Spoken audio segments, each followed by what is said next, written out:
여러분 안녕하십니까? 라디오 오늘 강재입니다. 제14호 태풍 찬토의 영향으로 우리 지역에도 비가 많이 내렸습니다.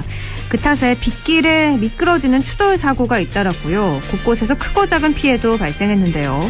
추가 피해는 더는 없길 바랍니다. 현재 찬토는 남해 동부 먼바다를 지나서 부산에 영향을 주고 있는데요. 내일은 일본 오사카 지역에 영향을 미치게 될 것 같습니다. 일본은 현재 실시간으로 태풍 경로를 보도하면서 경계 수위를 높이고 있습니다. 추석 명절을 맞아서 오늘 오후부터 본격적인 이동이 시작됐는데요. 고속도로 통행량도 늘고 전통시장, 기차역, 버스터미널을 오가는 인파도 많이 늘었습니다. 무엇보다 이번 추석 연휴 기간 동안 코로나19 전국 확산의 기폭제가 되지 않을까 우려가 큰 상황이죠. 아무쪼록 확산 방지를 위해서 모두가 함께 힘을 모아야겠습니다. 9월 17일 금요일 라디오 오늘 광고 듣고 시작합니다.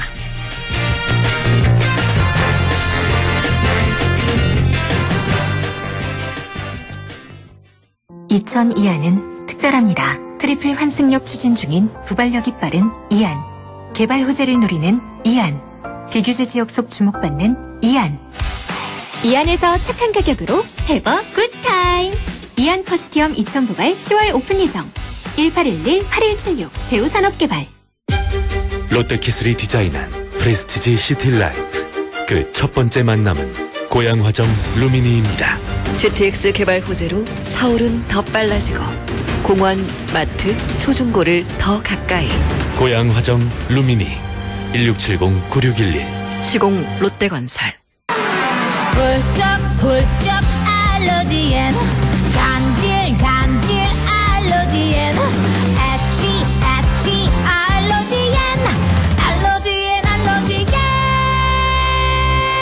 알러지엔 지르텍. 약국에서 찾으세요. 유한양행 수입 한국유씨비제약. 9월 17일 금요일 라디오 오늘 1부는요. 성공회대 최진봉 교수와 함께 한 주간의 시사 이슈 진단해보는 최진봉의 시사포커스 준비가 돼 있습니다. 2부 이슈 오늘에선 해마다 이맘때면 문경에선 오미자 축제가 열렸는데요. 올해도 지난해에 이어서 드라이브스루 방식으로 열립니다. 문경 오미자 축제 추진위원회 이덕재 위원장 연결해서 문경 오미자 축제에 대해서 알아보겠습니다. LNS 자산운용 조진희 이사와 함께 부동산에 관한 궁금증 풀어보는 조진희의 부동산 매거진 끝으로 함께합니다.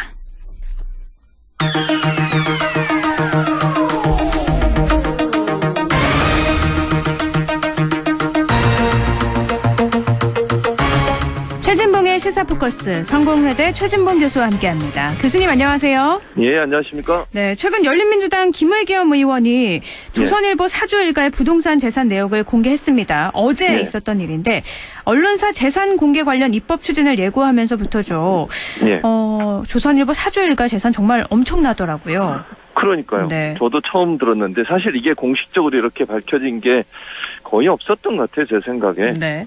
근데 뭐 40만 평 정도 되는 걸로 그것도 전체를 다 파악했는지도 몰라요. 더 있을 수도 있다는 얘기를 하는 거고요. 네. 현 시가로 2조 5천억 정도 되는 것으로 알려지고 있는데 김의겸 의원 이걸 이제 조사에서 발표를 했습니다. 네. 근데 문제는 이게 이제 언론사 사주들이 이렇게 많은 부동산을 갖고 있을 때 과연 그분들이 부동산에 대해서 제대로 보도를 할 수 있을까? 이런 이제 의문이 생기는 거죠, 국민들 입장에서는. 그렇죠. 그러니까 문제는 본인들의 부동산에 유리한 쪽으로 보도할 가능성은 전혀 배제할 수 없는 것이고요. 또 한편으로 물론 뭐 조선일보가 그렇게 했다고 제가 단정적으로 말씀드리는 건 아니지만 언론사들이 기사를 통해서 본인들이 소유하고 있는 부동산 근처의 개발이나 이런 부분들을 또 긍정적으로 보도할 가능성 전혀 배제할 수 없는 거 아니겠어요? 그래서 그런 문제들이 있기 때문에 이런 네. 문제는 사실 공론화할 필요가 있고 그리고 이제 또 얘기 나누겠지만 기본적으로 법을 만들어서라도 언론사 사주들이 재산을 갖고 특히 이제 부동산 관련된 이거 민감한 사안이잖아요. 네. 이런 부분들은 좀 공개를 추진할 필요도 있다는 생각이 개인적으로 듭니다. 근데 이번에 그 부동산 38만 평 공개가 됐는데 네. 특혜 의혹도 제기가 됐죠. 그랬죠. 네. 그래서 이제 특혜 의혹도 사실은 본인이 살고 있는 땅이거든요. 집이거든요. 집. 네. 흑석동 재개발 지역에 포함될 수 있는 지역이었는데 그 땅만 재개발에 포함이 안 됐다는 거예요. 네. 그게 이제 김의겸 의원이 주장한 주장인데 그 말은 그게 재개발에 수용이 되면 땅값만 받고 돈만 받고 수용되면 이제 수용된 땅값만 받고 그냥 나오는 거잖아요. 그렇죠. 근데 만약에 그게 땅이 안 팔리고 그 주변의 땅들이 개발이 되면 도리어 그게 이익이 될 수 있다는 거죠. 그러니까 그런 차원에서 본다고 하면 그 땅을 수용 안 되게 하는 그런 어떤 특혜를 받지 않았나라고 하는 게 지금 의혹을 제기한 김의겸 의원의 주장이에요. 네. 물론 뭐 사실관계가 확인이 안 되기 때문에 뭐라고 단정적으로 말씀드릴 수는 없지만 네. 그런 것들이 사실 이제 논란이 되는 거죠. 그러니까 언론이라고 하는 것이 사실 언론 권력이라고도 얘기할 수 있을 텐데 그런 언론의 권력을 이용해서 본인의 어떤 개인 부동산을 이용한 개인의 사적 이익을 챙긴 게 아니냐는 의혹이 생기고 있어서 이 부분도 사실은 논란이 크게 될 수밖에 없는 사안이다. 이렇게 말씀드릴 수 있습니다. 그 개인 사주가 이렇게 많은 부동산을 가지고 있는데 정부가 추진하는 부동산에 대한 언론 보도가 과연 공정하게 될 것인가, 예. 공익적 역할을 제대로 수행할 수 있을 것인가 하는 것 때문에 지금 이번 입법이 추진이 되고 있는 건데, 그렇죠. 근데 언론 사주 재산 공개가 과거에 김영삼 정부에서도 추진이 됐는데 언론계 반대로 무산이 됐었잖아요. 그랬었죠. 이번에는 이게 가능할 거라고 보세요? 어려울 것 같아요. 이게 왜냐면 이제 언론중재법도 저는 같은 맥락이라고 보거든요. 네. 그러니까 언론중재법 개정안도 가장 이제 반대를 많이 했던 게 언론계예요. 그러니까 언론계가 본인들과 직접적인 이해관계가 있으면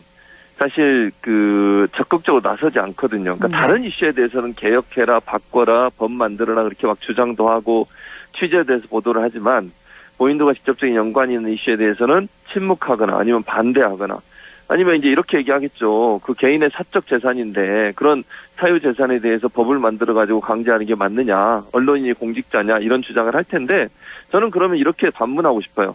김영란법이라고 보통 우리가 청탁금지법 있지 않습니까? 네. 거기에 언론인들이 다 포함되어 있어요. 그렇죠. 그것도 사실은 말이 안 되잖아요. 그러면 이 논리로 따지면 언론인들이 왜 공직자입니까? 그러면 근데 왜 거기에 그럼 넣었겠습니까?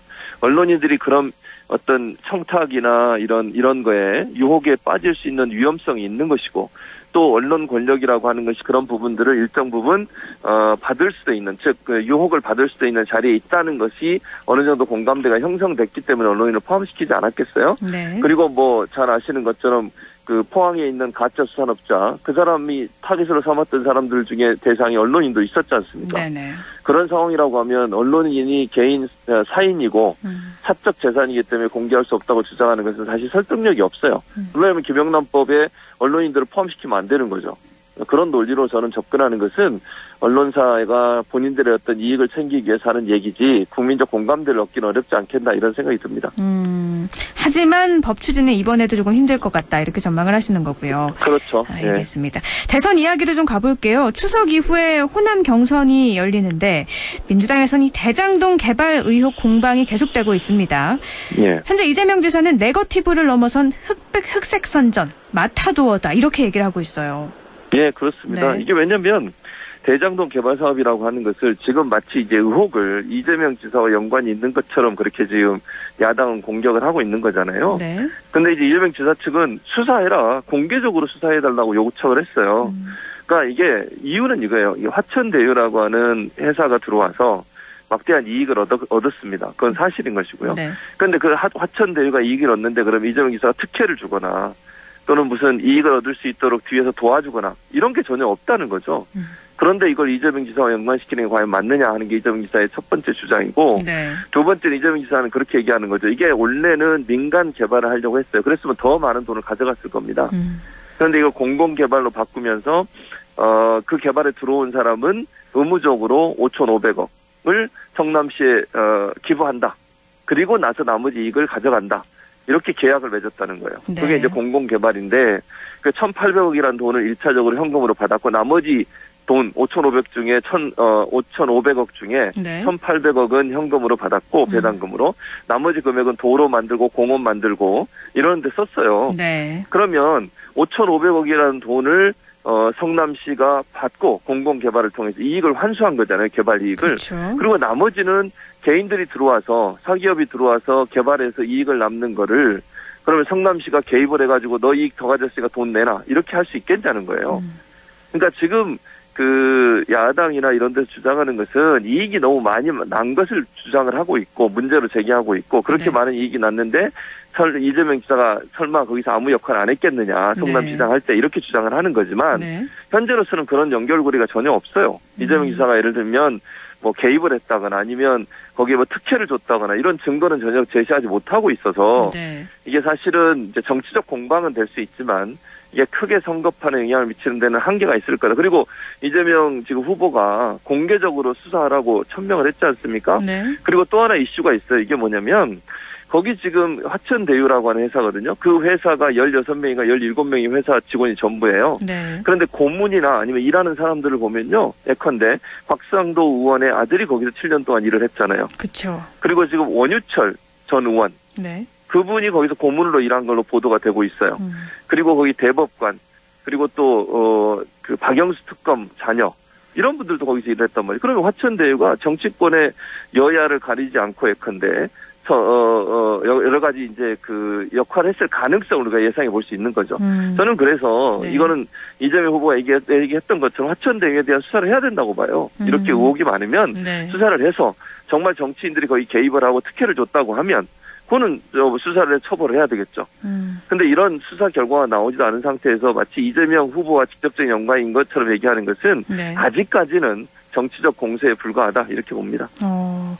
근데 이게 성남의 뜰 전체 지분 50%를 보유한 성남도시개발공사도 최근에 네. 이 1,830억 원을 배당받았는데 그에 그렇죠. 비교해서 훨씬 더 적으니까 1%밖에 보유하지 않은 화천대유가 577억 원 배당받는 게 이게 말이 되냐 이런 지적이 계속되고 있잖아요. 그렇죠. 네. 그러니까 지금 말씀하신 것처럼 네. 이게 이제 지분을 갖고 있었던 성남도시개발은 그 지분에 맞게 배당금을 받은 거고요. 네. 나머지 이제 화천대유 같은 경우에는 다른 방법으로 계속 개발 이익을 더 얻어낸 거예요. 그러니까 배당금만 받지 않고 땅을 네. 또 분할받아서 그걸로 개발을 하고 그 개발하면서 돈을 더 많이 번 거죠. 그러니까 그 이익금을 배당받는 건 비율대로 받아요. 네. 그러니까 몇 퍼센트 갖고 있냐. 근데 거기서 끝난 게 아니고 성남도시개발공사는 배당금만 받은 거고 네. 그 화천대유라는 회사는 또 그걸 땅을 개발을 하고 아파트 짓고 또는 분양하고 이러면서 또 돈을 번 거예요. 네. 그러다 보니까 돈이 늘어난 거지 결국은. 근데 이 사건이 MB전북 때 이미 수사가 됐던 사건이라고요?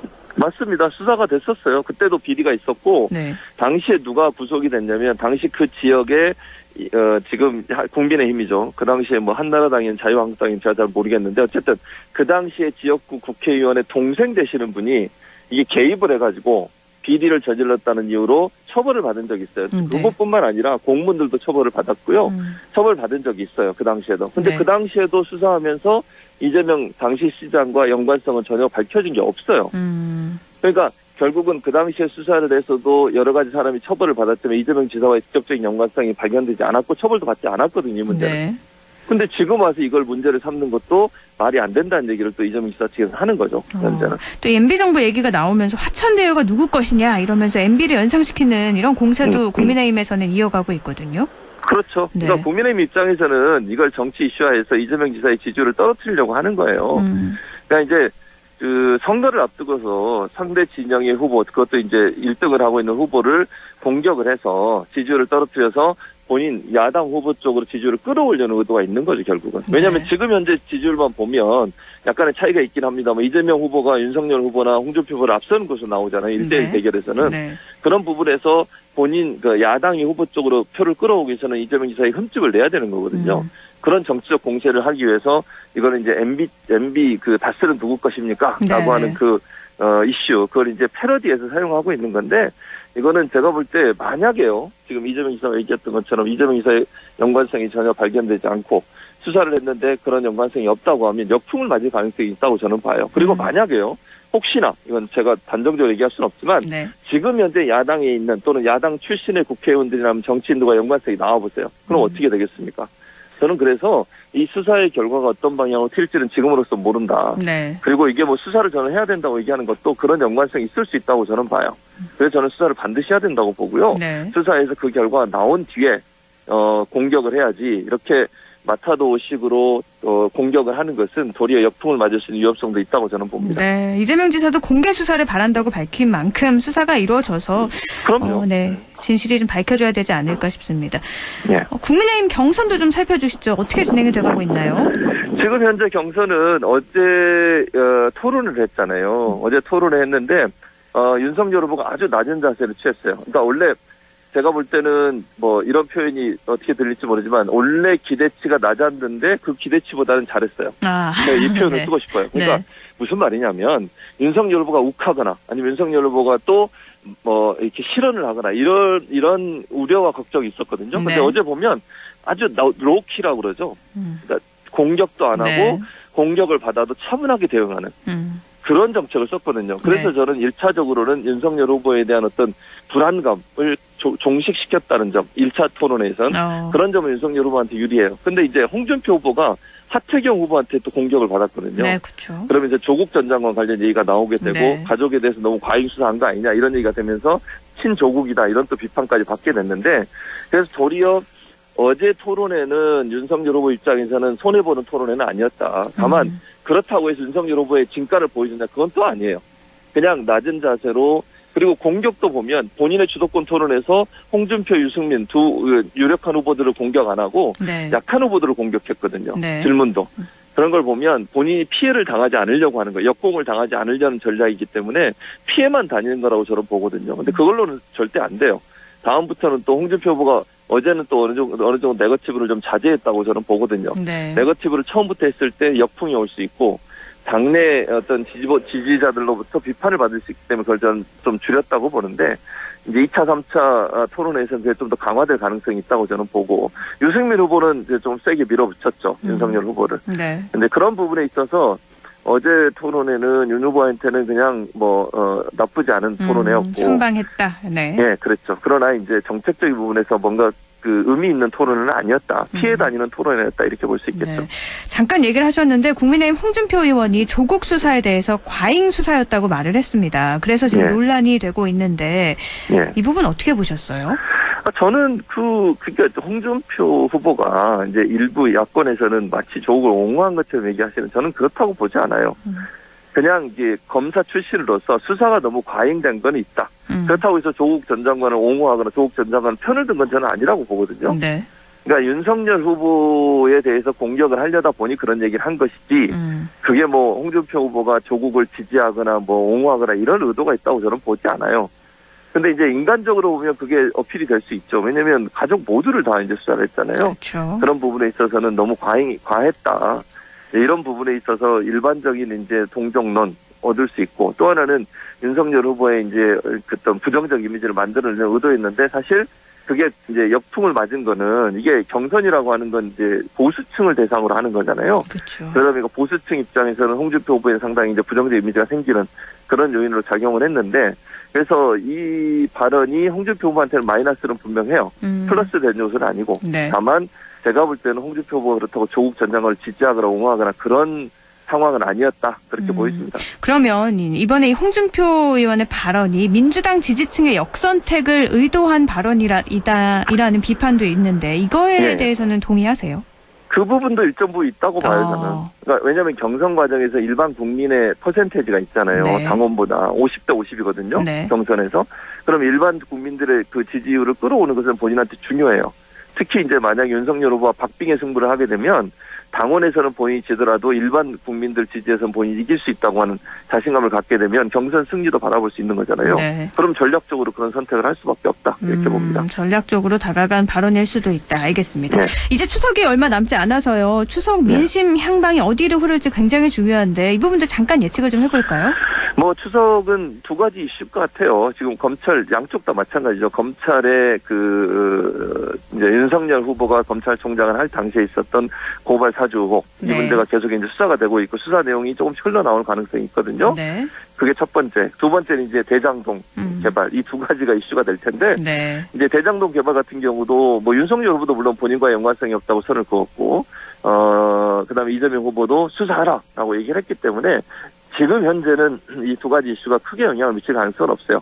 결과가 나와야 돼요. 네. 제 말은 어떤 정태로든 증거가 나오는 결과가 나왔을 때 출렁거림이 있을 거다. 다만 추석에는 공방만 있고 네. 실제 결과가 없는 내용이다 보니까 제한적으로 영향을 미치지 않을까 그렇게 예상이 됩니다. 직접적인 영향은 추석 이후에 알 수 있겠네요. 예. 알겠습니다. 오늘 말씀 여기까지 나누죠. 고맙습니다. 예, 감사합니다. 최진봉의 시사포커스 성공회대 최진봉 교수였습니다. 라디오 오늘 1부는 여기까지고요. 잠시 후에 광고 듣고 2부에서 뵙겠습니다.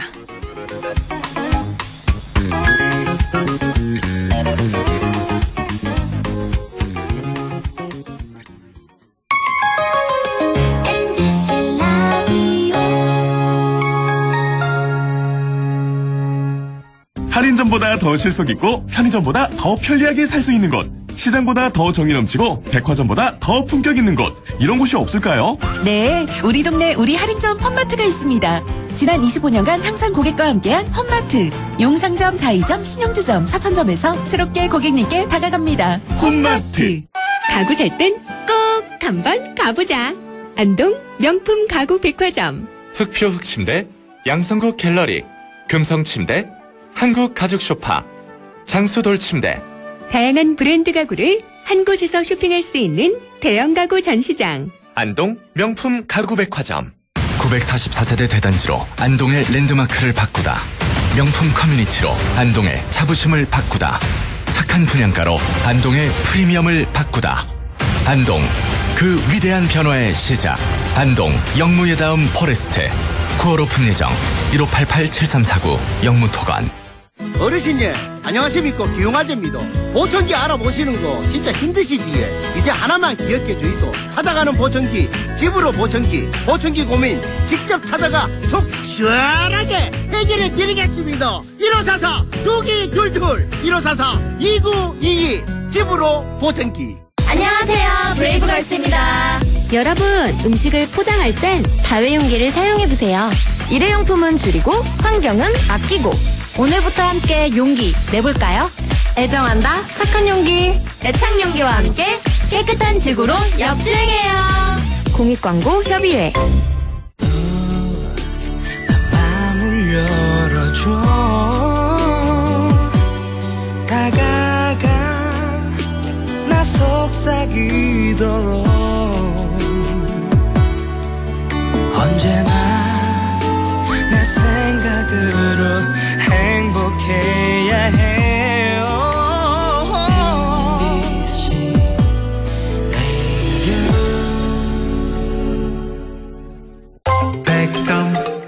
MBC 라디오.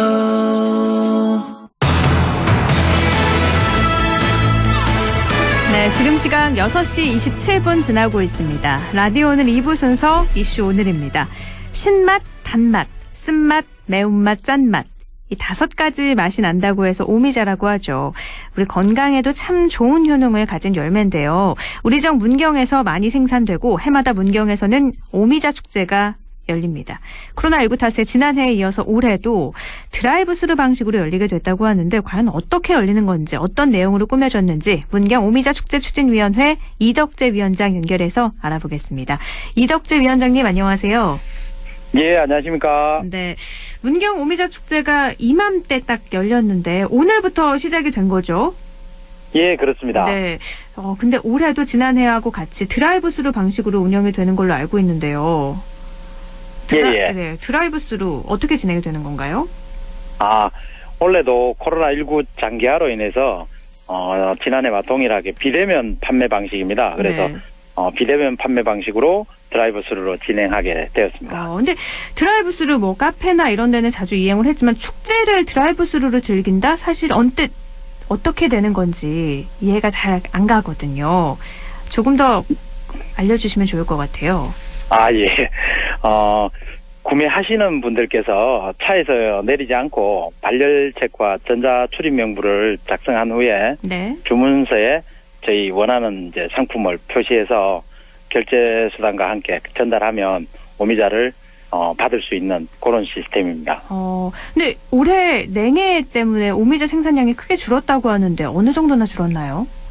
예, 저희도 지금 봄에 저희 서리와 냉해 피해로 인해서 농가들이 생산량이 예년 대비 절반 이상 줄어들어서 굉장히 걱정이 많습니다. 그렇게나 많이 줄었어요? 예. 근데 생산량이 이렇게 줄어드니까 오미자 가격이 너무 오르진 않았을까 그것도 걱정이 되는데요. 예, 조금은 예. 지난해와 비교했을 때 가격이 어느 정도나 올랐나요? 저희 코로나19로 소비자들도 많이 어려울 것으로 저희가 예상이 되고 그다음에 구매 부담 줄이고 건강한 먹거리를 드실 수 있도록 하기 위해서 저희가 노력을 했지만은 부득이하게 생산량 감소와 저희 지금 상황이 인건비 상승이 굉장히 많이 됐습니다. 그래서 네. 지난해보다 한 10% 정도 인상되었습니다. 아, 뭐 냉해 때문에 생산량이 너무 줄기도 했고 인건비도 늘어서 어쩔 수 없이 오미자 가격이 한 10% 정도 올랐군요. 예. 근데 현장에 방문해서 드라이브스루 방식으로 구매를 하면 조금 저렴하다고 들었는데 어느 정도나 싼 값에 살 수 있을까요? 예. 원래는 킬로그램에 11만 원이지만 축제 현장에 오시는 고객들을 위해서 저희가 10% 할인 행사로 판매하고 있습니다. 10% 정도 할인 판매. 가는 사람 모두 다 10% 할인 판매 구매할 수 있는 건가요?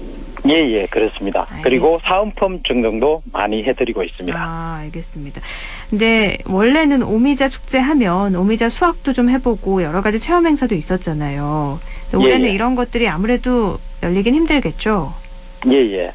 안 그래도 저희가 비대면으로 진행해야 돼가지고 좀 어려운 부분이 있었습니다. 공연이나 부대 행사 이런 거는 진행이 되나요? 저희 축제장에서 근무 인원이 이제 법적으로 좀 제한이 되어 있기 때문에 체험 행사나 세척 서비스는 어렵게 됐고요. 네. 부대 행사도 진행을 못하게 되었지만 순서를 기다리는 동안 지루하실까봐 저희가 버스킹 공연은 준비되어 있습니다. 아, 버스킹 공연은 그럼 누가 어떻게 하는 건가요? 예, 저희 지역 공연 하시는 분들께서 오셔가지고 조그만 무대를 만들어서 이렇게 손님들한테 오시는 분들한테 저희가 준비를 해서 공연을 조그맣게 비대면으로 하고 있습니다. 차 안에서 그럼 버스킹 공연을 즐기면서 기다릴 수 있겠네요. 예. 알겠습니다. 문경시 동로면이라고 하면 전국 최대 오미자 산지로 잘 알려져 있잖아요. 예. 이곳에서 오미자를 생산하게 된 건 언제부터죠? 1993년부터 저희가 야생 오미자 이식 재배 시험이 시작되어서요.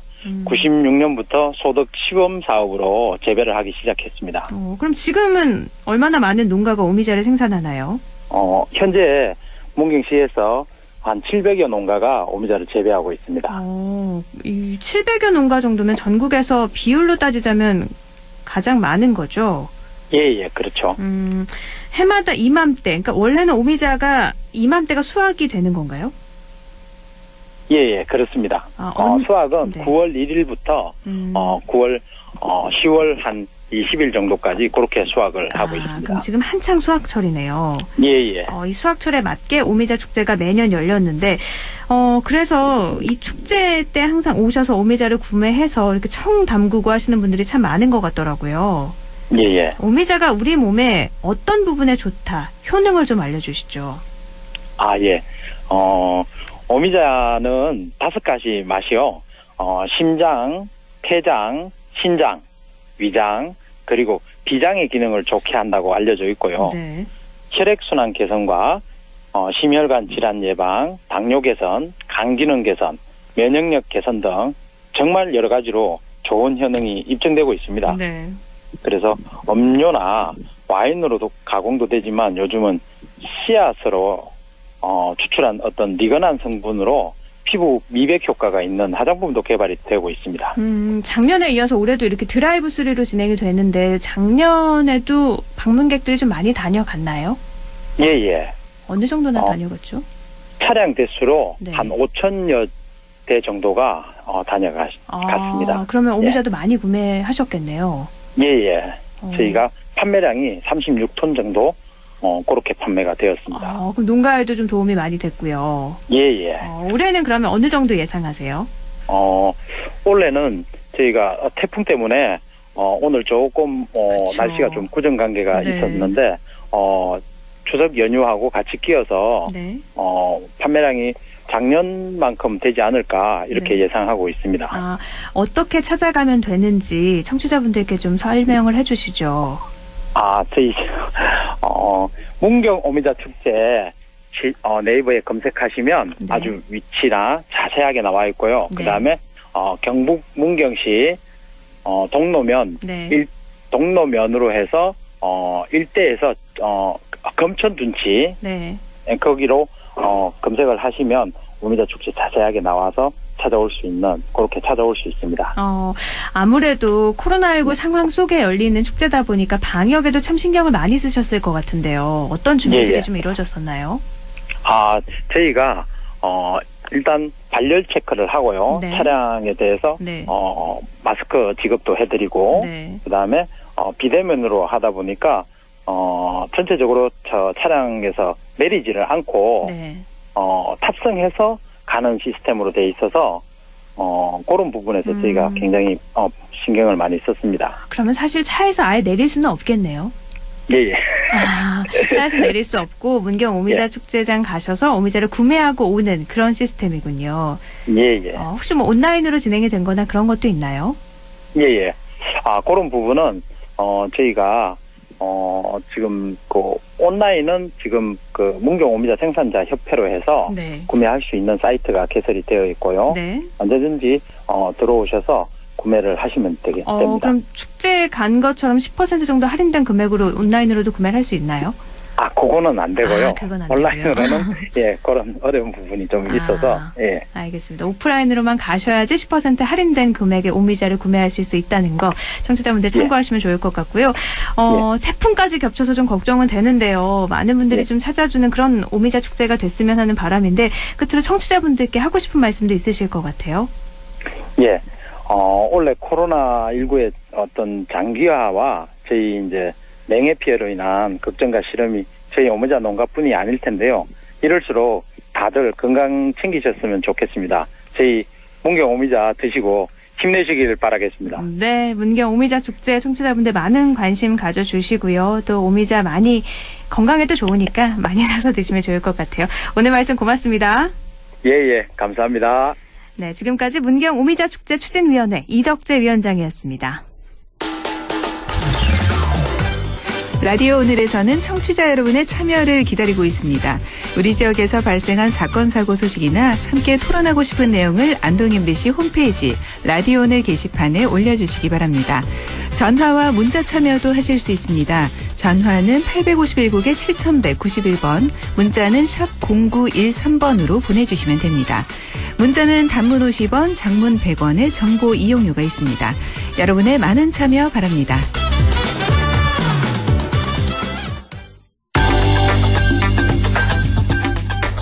조진희의 부동산 매거진. 지난 수요일에 국토교통부는 도시형 생활주택, 오피스텔 면적을 키우고요. 또 공급을 늘리는 정책, 도심 주거 수요를 반영한 제도 개선 방안을 발표했습니다. 이 내용 자세히 알아보죠.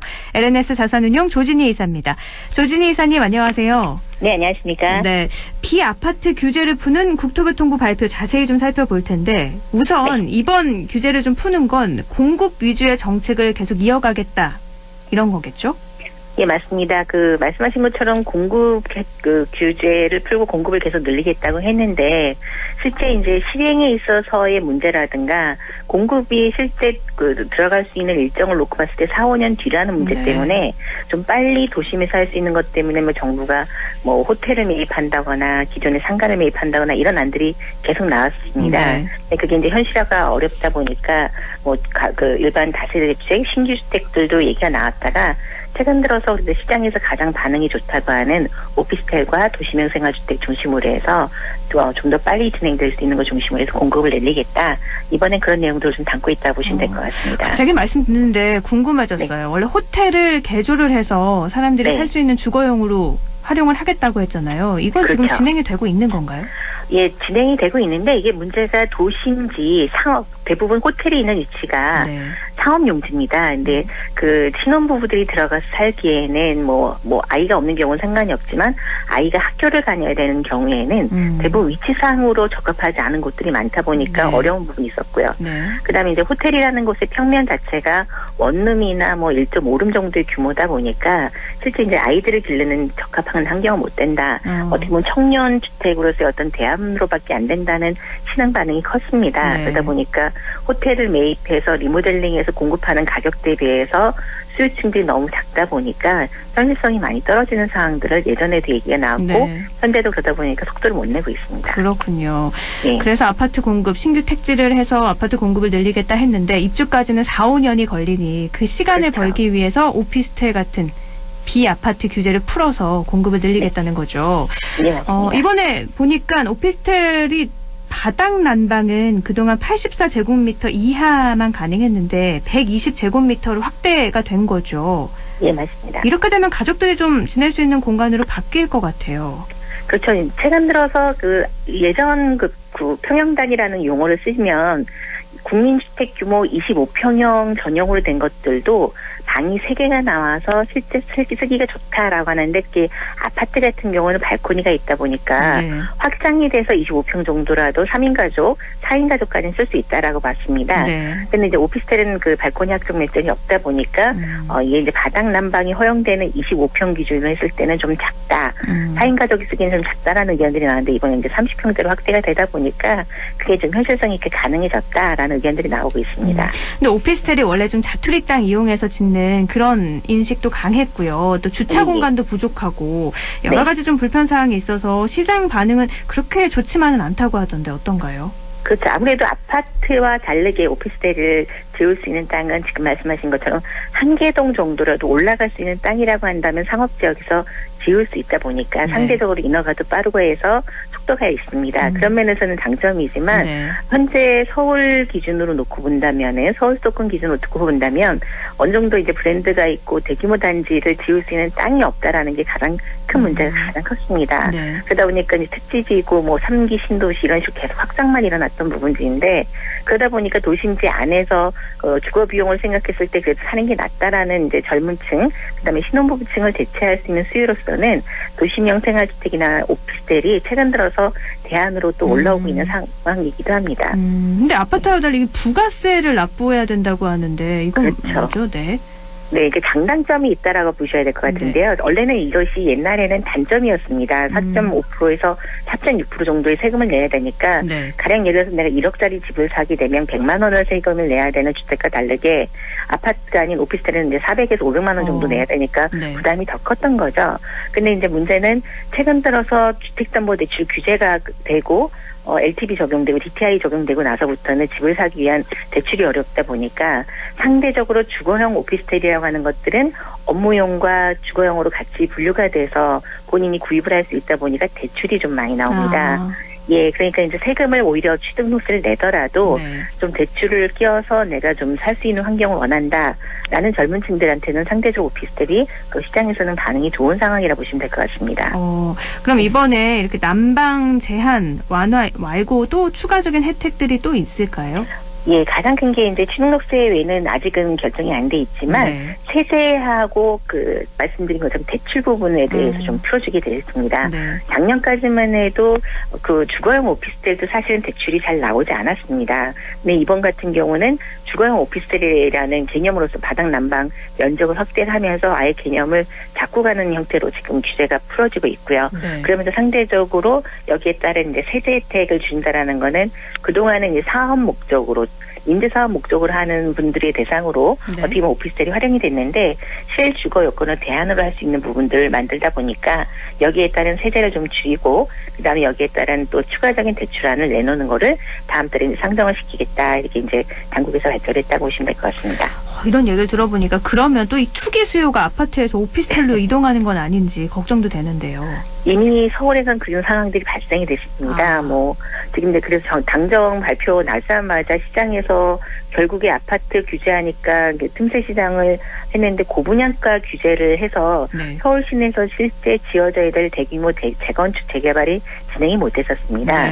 왜냐하면 이미 주변 가격이 올라 있는데 그거보다 싼 로또 분양을 하게끔 하다 보니까 조합들이 동일 안에서 하지 못했었는데 어떤 난까지 발생이 됐냐면 같은 이제 고속도로변에 있는 한강변의 아파트들이 평당 죄송하지만 이제 3.3제곱미터당 1.5억에서 굉장히 높은 가격에 거래가 되고 있는데 분양가 규제를 받다 보니까 그거 이하에 이제 거의 절반은 아니지만 지난번에 롯데 얘기 나왔던 것처럼 7, 8천 선에서 분양을 하게끔 돼 있다 보니까 조합에서 반대를 해서 아예 못했었거든요. 근데 그 사이에 틈새 시장을 뚫고 들어간 게 이제 도심형 생활주택이라고 해서 좀 작은 평형대 같은 경우는 이제 규제를 받지 않았습니다. 그러다 보니까 분양가가 7,800만 원으로 최근에 올해 분양했던 것 중에서 가장 비싼 가격으로 분양이 되기도 했습니다.